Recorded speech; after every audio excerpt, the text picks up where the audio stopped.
নেপালে জেনজির তীব্র আন্দোলনের মুখে পদত্যাগ করতে বাধ্য হয়েছেন দেশটির প্রধানমন্ত্রী কেপি শর্মা ওলি। পদত্যাগের পরপরই নেতৃত্ব শূন্য হয়ে পড়েছে কাঠমান্ডু। প্রশ্ন উঠছে, কে হবেন দেশটির অন্তর্বর্তী সরকার প্রধান? চলমান এই রাজনৈতিক অস্থিরতার মধ্যে দুই ব্যক্তিকে ঘিরে নেতৃত্ব নিয়ে দেখা দিয়েছে বিভক্তি।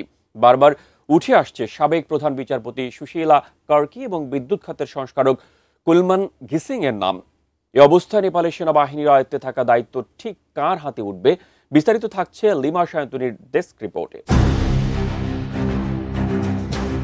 নেপালে চলমান রাজনৈতিক অস্থিরতার মধ্যে অন্তর্বর্তীকালীন নেতৃত্ব নিয়ে বিভক্তি দেখা দিয়েছে। সাবেক প্রধান বিচারপতি সুশীলা কার্কি ও বিদ্যুৎ খাতের সংস্কারক কুলমান ঘিসিং, এই দুই ব্যক্তিত্বকে কেন্দ্র করে দেশটিতে মতবিরোধ স্পষ্ট হয়েছে। সুশীলা কার্কি নেপালের প্রথম নারী প্রধান বিচারপতি।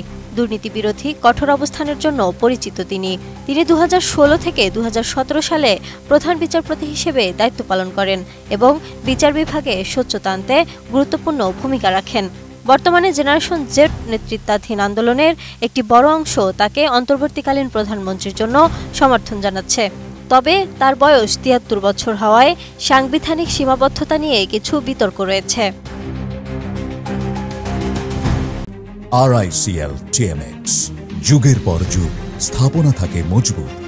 এদিকে কুলমান ঘিসিং নেপাল ইলেকট্রিসিটি অথরিটির ব্যবস্থাপনা পরিচালক। দেশের বিদ্যুৎ সংকট সমাধানে তার সফলতার জন্য জনপ্রিয়। তিনি প্রযুক্তি নির্ভর ও বাস্তবমুখী নেতৃত্বের প্রতীক হিসেবে বিবেচিত হচ্ছেন। যুব সমাজের একটি অংশ তাকে দেশপ্রেমিক বলে অভিহিত করছে এবং অন্তর্বর্তীকালীন নেতৃত্বের জন্য তার নাম প্রস্তাব করছে। যদিও উভয় প্রার্থী জনপ্রিয়, তবে আন্দোলনের অভ্যন্তরে মতবিরোধ স্পষ্ট। একটি অংশ কার্কির অভিজ্ঞতা ও নিরপেক্ষতাকে গুরুত্ব দিচ্ছে, অন্যদিকে ঘিসিংয়ের প্রযুক্তি নির্ভর নেতৃত্বকে সমর্থন করছে। তবে এই বিভাজন আন্দোলনের ঐক্যকে ক্রমেই দুর্বল করছে এবং ভবিষ্যতের রাজনৈতিক স্থিতিশীলতার জন্য চ্যালেঞ্জ সৃষ্টি করছে।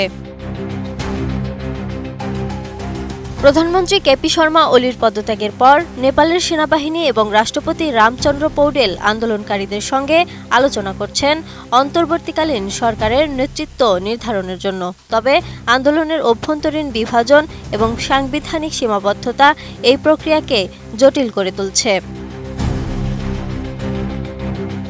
নেপালে সরকার বিরোধী আন্দোলনের ঢেউয়ে পতন ঘটে ওলি সরকারের।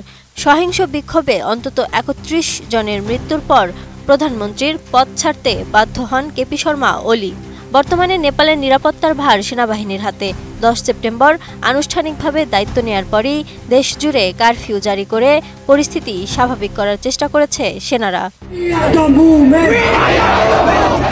বিশ্লেষকরা মনে করছেন, এই পরিস্থিতিতে নেপালের ভবিষ্যৎ রাজনৈতিক দিক নির্দেশনা নির্ধারণে একটি সমন্বিত ও ঐক্যবদ্ধ সিদ্ধান্ত গ্রহণ অত্যন্ত জরুরি। Lima Sayanti, desk report, ATN news.